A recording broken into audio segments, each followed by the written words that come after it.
নমস্কার, Rishibani institute of Vedic অ্যাস্ট্রোলজির পক্ষ থেকে স্বাগত জানাই আজকের জ্যোতিষ আলোচনায়। আমি শান্তনু আপনাদের সঙ্গে। আলোচ্য বিষয় বিশুদ্ধ জ্যোতিষ। জীবনে প্রচুর সুযোগ আসে, আমরা সেই সুযোগগুলোকে কাজে লাগিয়ে উন্নতি করি।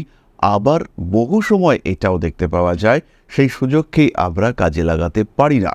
একের পর এক ভুল, নিজের অজান্তেই আমরা বেশ কিছু ভুল করি, যার ফলে সুযোগ হাতছাড়া হয়।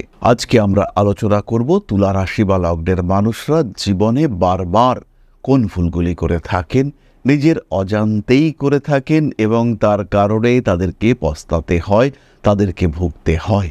তুলা কালপুরুষের সপ্তম রাশি, শুক্রের দ্বারা প্রভাবিত, অত্যন্ত ক্রিয়েটিভ এই রাশি। বায়ুতত্ত্বের মানুষজন, জ্বর প্রকৃতি, সবসময় একটা ছটফটে ভাব তুলার মধ্যে রয়েছে। মানসিক চাঞ্চল্য, শারীরিক চাঞ্চল্যের সহাবস্থান তুলার মধ্যে আমরা দেখতে পাই। কখনো কখনো শারীরিক দিক থেকে ধীর স্থির তুলার মানুষরা, কিন্তু মনের মধ্যে একই সাথে বহু বিষয় চলছে। মানসিক চঞ্চলতা তুলার ক্ষেত্রে রয়েছে।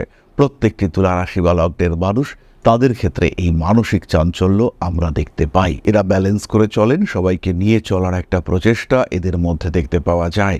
একদিক থেকে এটা গুণ, কিন্তু অন্য দিক থেকে এটা একটা দোষ। কারণ সবাইকে নিয়ে তো চলা যাবে না, কারোর কথা একটু বেশি ভাবতে হবে, কারোর কথা একটু কম ভাবতে হবে, এবং সেটাই প্রকৃতি, সেটাই বাস্তব। যাই হোক, তুলা রাশি বা লগ্নের মানুষদের সেই কয়েকটি ভুল আমরা আইডেন্টিফাই করবার চেষ্টা করব, যেগুলো তুলা বারবার করে থাকেন এবং বারবার করেও সেই ভুল থেকে তুলা শিক্ষা নেন না। রাশি বা লগ্নের মানুষদের প্রথম ভুল হলো তাদের অতিরিক্ত দোদুল্যমান অবস্থা। সিদ্ধান্ত নেওয়ার সময় তুলা রাশি বা লগ্নের মানুষরা তারা বারবার ভবিষ্যতের চিন্তা করে মত পরিবর্তন করেন। অনেক সময় তারা অবস্থার পরিপ্রেক্ষিতে এমন কিছু প্রতিশ্রুতি দিয়ে ফেলেন যেটাকে পরবর্তী সময় মেনে নেওয়াটা কঠিন হয়ে দাঁড়ায়। তুলা রাশি বা লগ্নের মানুষ তারা চেষ্টা করেন, প্রতিশ্রুতি পালন করবার চেষ্টা তাদের মধ্যে পূর্ণ মাত্রায় দেখতে পাওয়া যায়, কিন্তু সবসময় সেটা যে তারা মেনে নিতে পারেন, সবসময় পরিস্থিতি যে সেই প্রতিশ্রুতি মেনে নেওয়ার অবস্থায় থাকে তা কিন্তু নয়। কিন্তু অবস্থা সামাল দেওয়ার জন্য প্রতিশ্রুতি দিয়ে ফেলেছেন তুলা। এর কারণে তুলাকে কিন্তু বেশ খানিকটা সমস্যার মধ্যে পড়তে হয়। দ্বিতীয় বিষয়টি হলো, তুলা রাশি বা লগ্নের মানুষরা নিজের চেয়ে আশেপাশের মানুষকে বেশি খুশি রাখার চেষ্টা করেন, এবং এই আশেপাশের মানুষগুলিকে খুশি রাখার চেষ্টা করতে গিয়ে তুলা কিন্তু ভালো রকম সমস্যার মধ্যে পড়েন। অপরের ইচ্ছে, মানসিকতাকে প্রাধান্য দিতে গিয়ে তুলা কিন্তু নিজেকে অবহেলা করে ফেলেন। কখনো শারীরিক দিক থেকে অবহেলা, কখনো মানসিক দিক থেকে অবহেলা, কখনো মেন্টাল প্রেশার, এগুলো তুলা নিয়ে থাকেন। এবং এর কারণে তুলা রাশি বা লগ্নের মানুষদের কিন্তু আশেপাশের মানুষরা একটু সহজ ভাবতে শুরু করে। তাদের যে লেভেল, তাদের যে কোয়ালিটি, তাদের যে গুরুত্ব, সেটা ক্রমাগত কমতে থাকে।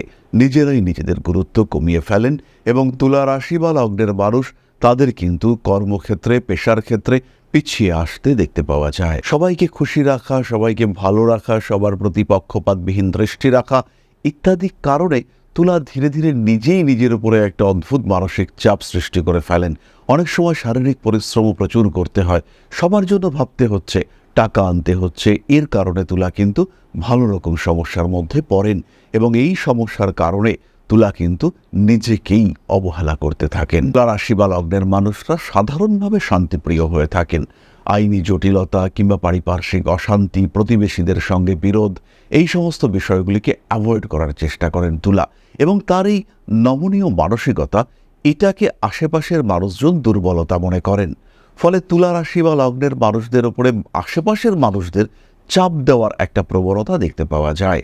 এই চাপের কারণে তুলা কিন্তু সমস্যায় পড়েন। যদি তুলা রাশি বা লগ্নের মানুষদের জন্মকুণ্ডলিতে মঙ্গল বলবান থাকে, লগ্নের উপরে মঙ্গলের দৃষ্টি থাকে, এই সমস্ত অবস্থায় কিন্তু কিছুটা পরিবর্তন দেখতে পাওয়া যায়।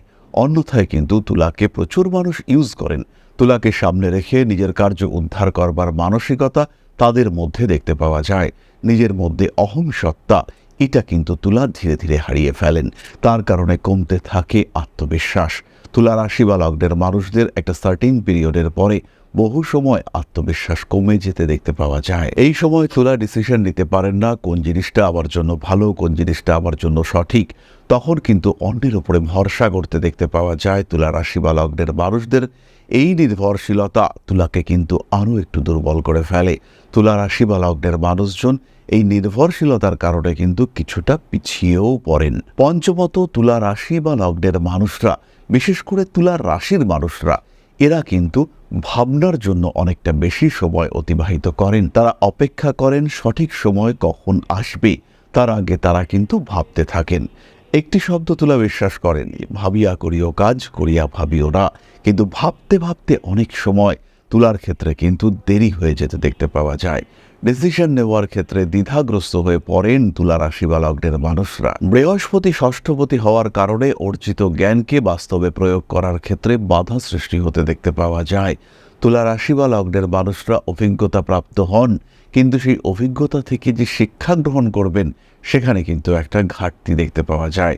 তুলা রাশির মানুষরা নিজেদের অভিজ্ঞতা থেকে সেই শিক্ষা কিন্তু গ্রহণ করতে পারেন না। কোনো কোনো সময় ভালো মন্দ প্রত্যেকটি দিক খুঁজবার চেষ্টা, মানুষের প্রভাব, এগুলো এতটাই বিভ্রান্ত করে ফেলে যে তুলা রাশি বা লগ্নের মানুষ, তাদের মধ্যে কিন্তু কোনো সমন্বয় সৃষ্টি করার মানসিকতা থাকে না।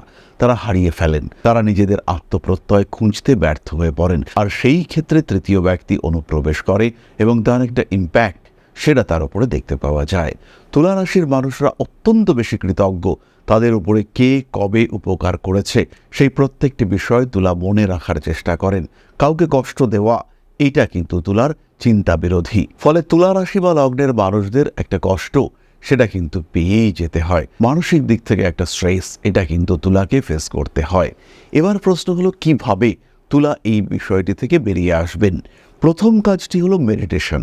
রেগুলার বেসিসে মেডিটেশন করতে হবে এবং মেডিটেশনে একটা জিনিসই ভাবতে হবে যে আপনি ছাড়া পৃথিবীতে কেউ আপনার আপন নয়।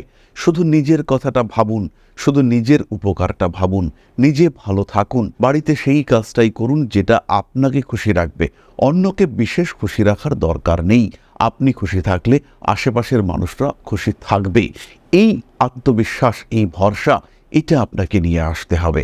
মন যেটা চাইছে সেটা করুন, বাকিদের কথা পরে ভাবা যাবে। আগে নিজের কথা ভাবুন, নিজেকে ভালো রাখুন, তারপরে কিন্তু অন্যদিকে চিন্তা করা যাবে। এর সঙ্গে সঙ্গে প্রত্যেক দিন ছোট ছোট সিদ্ধান্ত নিজে নিন। প্রথম যে সিদ্ধান্ত নেবেন তাতে ভুল হোক ঠিক হোক, সেই সিদ্ধান্তে থাকুন। একটা ডিসিশন নেওয়ার পরে তারপরে অন্য কি হবে না হবে ভাবনা চিন্তা একদম করা বন্ধ করুন। নিজের সিদ্ধান্তে অটুট থাকুন। নিজেকে ভাবুন যে আমি পারবই, পারি না পারি পরের কথা, চেষ্টা আমি করবই এবং জিনিসটা সঠিক হবে। এই সিদ্ধান্তে অটুট থাকুন।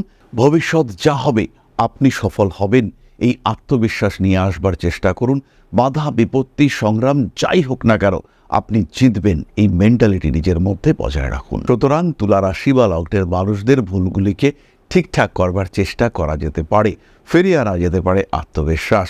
নিজের কথা ভাবতে হবে, সমস্যা হলে প্রতিবাদ করতে হবে। তাতে কার ভালো লাগলো কার খারাপ লাগলো সেসব নিয়ে বিশেষ ভাবনা চিন্তা আপনার করার বিশেষ দরকার নেই। প্রত্যেকটি তুলা রাশি বা লগ্নের মানুষ, তারা কিন্তু বৈচিত্র্যময়, তারা অন্যদের থেকে আলাদা। এই বিষয়টি আপনাকে আইডেন্টিফাই করতে হবে। সময় কেমন যাচ্ছে আপনাকে জানাবেন আপনার জ্যোতিষ বন্ধু। কোন দিক থেকে সমস্যা আসতে পারে, এই মুহূর্তে আপনার জীবন কোন পথে চলছে, এটা আপনাকে জানাবে আপনার জ্যোতিষ বন্ধু।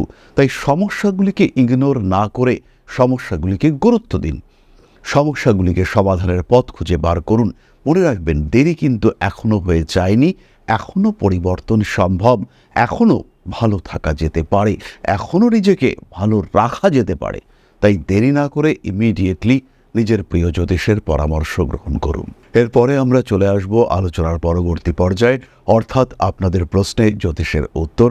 তবে তার আগেই ছোট্ট একটি বিষয় আপনাদের সঙ্গে শেয়ার করতে চাইব। আশা করি পরম পিতার আশীর্বাদে সবাই খুব ভালো আছেন। জীবনে চলার পথে বিভিন্ন সময় বিভিন্ন ক্ষেত্রে আমরা প্রত্যেকেই কিছু না কিছু জনহিতকর কার্য করে থাকি। রাস্তায় যদি একজন মানুষ এসে আমাদের কাছে সাহায্য চায়, আমরা যতটুকু সম্ভব তাকে সাহায্য করবার চেষ্টা করি। কখনো কিছু অর্থের বিনিময়ে, কখনো তাকে কিছু খাদ্য সামগ্রী কিনে দিয়ে, কখনো গাছের জল দিয়ে, কখনো পাড়ার রাস্তার কুকুরটিকে খেতে দিয়ে আমরা সমাজের উন্নতি করবার চেষ্টা করি। আমরা সমাজের প্রতি আমাদের সামাজিক দায়বদ্ধতা পালন করবার চেষ্টা করি। কারণ প্রত্যেকেই আমরা মানুষ, প্রত্যেকের মধ্যেই রয়েছে মনুষ্যত্ব, প্রত্যেকেই আমরা অপরকে সাহায্য করবার জন্য অল্প বিস্তর দায়বদ্ধ। এই ভাবনা নিয়েই অধ্যাত্ম সেবা এবং প্রকৃতি পূজনের ব্রতে ব্রতী হয়েছি আমরা। আপনাদের সহযোগিতায় গঠন হয়েছে পরম ব্রহ্ম মিলন মঠ ও সেবাশ্রম। দীর্ঘদিন ধরেই, প্রায় বিগত 3 বছর ধরে বিভিন্ন সময়ে, বিভিন্ন অবস্থায়, বিভিন্ন পরিস্থিতিতে মানুষের পাশে গিয়ে আমরা দাঁড়িয়েছি। মানুষের পাশে যতটা সম্ভব সাহায্য করবার চেষ্টা আমরা করেছি আমাদের ক্ষুদ্র সামর্থ্যে। বারংবার আমরা পেয়েছি আপনাদের সাহচর্য, বারংবার আপনারা বাড়িয়ে দিয়েছেন আপনাদের সহযোগিতার হাত। তাই আরও একবার আপনাদের সামনে আজ আমি আবার এসেছি পরবর্তী কর্মসূচিকে বাস্তবায়িত করবার জন্য। বিগত দিনগুলিতে বিভিন্ন সময় আমরা বিভিন্ন ক্ষেত্রে ডোনেশন কর্মসূচি করেছি। আমরা শীতকালে কম্বল বিতরণ করেছি, মোজা চটি বিতরণ করেছি, মশারি বিতরণ করেছি ডেঙ্গুর সময়, করোনার সময় খাদ্য সামগ্রী বিতরণ করেছি আমরা। তার সঙ্গে সঙ্গে ছোট ছোট শিশুদের পড়াশুনো এগিয়ে যাওয়ার জন্য সারা বছরের সমস্ত শিক্ষা উপকরণ আমরা বিতরণ করেছি। তাদের সঙ্গে আমরা সময় কাটিয়েছি। এদের শিক্ষার ক্ষেত্রে যাতে ডেভেলপমেন্ট হয়, তাই বেশ কিছু এলাকায় আমরা সম্পূর্ণ বিনামূল্য কোচিং সেন্টার পরিচালনা করছি। এবং বিশেষ বিষয়টি হলো যে প্রত্যেকটি ক্ষেত্রেই আপনারা কিন্তু প্রত্যক্ষ বা পরোক্ষভাবে আমাদের সঙ্গে আছেন। এই কর্মসূচিগুলিকে সঠিকভাবে এগিয়ে নিয়ে যাওয়ার জন্য এবার প্রয়োজন হয়ে পড়েছে একটি পরিকাঠামো, একটি সুগঠিত আশ্রমের, যেখানে বেশ কিছু মানুষ আশ্রয় পাবে, যেখানে বেশ কিছু বৃদ্ধ বৃদ্ধা তাদের দিনগুলিকে আরেকটু খুশির মধ্যে নিয়ে আসতে পারবেন, যেখানে বেশ কিছু অসহায় শিশু তাদের অভিভাবক খুঁজে পাবে, যেখানে বেশ কিছু নিষ্পাপ প্রাণ বিকশিত হওয়ার সুযোগ পাবে, যেখানে বেশ কিছু নিষ্পাপ প্রাণী তারা তাদের আশ্রয় খুঁজে পাবে। এই আশ্রম পরিকল্পনার জন্য, তার পরিকাঠামো নির্মাণের জন্য আমরা একটি জায়গা সিলেক্ট করেছি। সেই জায়গাটি ক্রয় করবার জন্য প্রয়োজন বিপুল অর্থের, যেটি কেবলমাত্র আমাদের প্রচেষ্টায় সংগ্রহ করা অসম্ভব। তাই আপনাদের প্রত্যেকের কাছে ছোট্ট অনুরোধ, প্রত্যেকেই অল্প অল্প করে এগিয়ে আসুন। প্রত্যেকের বিন্দু বিন্দু অনুদানে একদিন সিন্ধু স্বরূপ গড়ে উঠবে পরম ব্রহ্ম মিলন মঠ ও সেবাশ্রম। আমাদের প্রত্যেকের স্বপ্ন সমাজের জন্য কিছু করে যাওয়ার, সমাজকে উন্নততর পর্যায়ে নিয়ে যাওয়ার এই যে প্রচেষ্টা, এই যে ইচ্ছে, এই যে উদ্যম, এই উৎসাহ বাস্তবায়িত হবে আপনাদের সহযোগিতার মাধ্যমে। তাই আপনাদের প্রত্যেকের কাছে স্বনির্বন্ধ অনুরোধ, যতটুকু সম্ভব, যতটুকু সামর্থ্য, হতেই পারে অতি ক্ষুদ্র সেই সামর্থ্য, কিন্তু এসে পাশে দাঁড়ান। ইতিমধ্যেই বহু মানুষ তাদের যথাসম্ভব সাহায্যের হাত আমাদের দিকে বাড়িয়েছেন। আমরা তাদের প্রতি কৃতজ্ঞ। আমাদের আন্তরিক ধন্যবাদ আমরা জানাই তাদের প্রতি। এবং আপনাদের কাছেও আমাদের অনুরোধ, আপনারাও একটু একটু করে এগিয়ে আসুন। সবাই যদি অল্প অল্প করে এগিয়ে আসি, তাহলেই কিন্তু বিরাট কোনো স্বপ্ন বাস্তবায়িত হতে পারবে। সকলেই যদি অল্প অল্প করে এগিয়ে আসি, তাহলেই কিন্তু বিরাট এই মহান কর্ম বাস্তবায়িত হতে পারবে। একদিন আমার আপনার প্রত্যেকের স্বপ্ন পরম ব্রহ্ম মিলন মঠ ও সেবাশ্রম আধ্যাত্ম সেবা এবং প্রকৃতি পূজনের এই মহান দায়িত্ব নিয়ে এগিয়ে আসতে পারবে, একটি জায়গা তৈরি করতে সক্ষম হবে। সবাইকে জানাই অগ্রিম ধন্যবাদ এবং শুভেচ্ছা। সবাই খুব ভালো থাকবেন। নমস্কার। তাহলে এবার আমরা চলে আসি আপনাদের প্রশ্ন পর্যায়ে। প্রশ্ন করেছেন Sujata Bag, date of birth 21/9/2003, সময় 4:45 AM, place of birth Malidanga. খুব খারাপ সময়ের মধ্য দিয়ে যাচ্ছি, কত দিনে সবকিছু ঠিক হবে? পারিবারিক অশান্তি, রিলেশনশিপ নিয়ে সমস্যা, বিবাহ নিয়ে সমস্যা, মন স্থির করতে পারছি না, এইসব বিষয়ে আমি জানতে চাই। প্রথমেই বলি সুজাতা, কনসেন্ট্রেট করুন নিজের ওপরে। এই মুহূর্তে বিয়ে, প্রেম ইত্যাদি ভাবনা থেকে নিজেকে একটু দূরে সরিয়ে আনুন। নিয়ে এসে কনসেন্ট্রেট করুন আপনার ক্যারিয়ারে, পেশা, কর্মক্ষেত্র, এই জায়গাটিকে উন্নত করবার চেষ্টা করুন। জীবনের প্রথমে চাকরি এবং পরবর্তীকালে ব্যবসা, এটাই কিন্তু আপনার ভবিতব্য। সুতরাং নিজের কর্মকে গুরুত্ব দিন, নিজের অস্তিত্বকে গুরুত্ব দিন। বাকি সব কিছু অটোমেটিক্যালি ঠিক হতে দেখতে পাওয়া যাবে। এই নিয়ে নিশ্চিন্তে থাকুন। নিজের শরীরকে সুস্থ সঠিক রাখার চেষ্টা করুন। কিছুটা পারিপার্শ্বিক বাধা বিপত্তির সমস্যা আপনাকে কষ্ট দিতে পারে, কিন্তু এই সমস্ত কষ্ট থেকে খুব দ্রুত নিজেকে মুক্ত করবার চেষ্টা করুন। নিজেকে ভালো রাখার চেষ্টা করুন।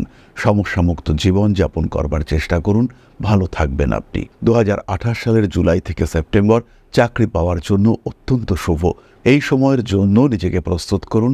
ভালো আপনি থাকবেনই। নিজে ভালো থাকলে নিজের আশেপাশের সমস্ত কিছু ভালো হবে। আপনার সঙ্গে সবার ইন্টারাকশন ভালো হতে দেখতে পাওয়া যাবে। তাহলে আজকের আলোচনা আমরা আর দীর্ঘায়িত করব না। সবাই সুস্থ থাকুন, ভালো থাকুন।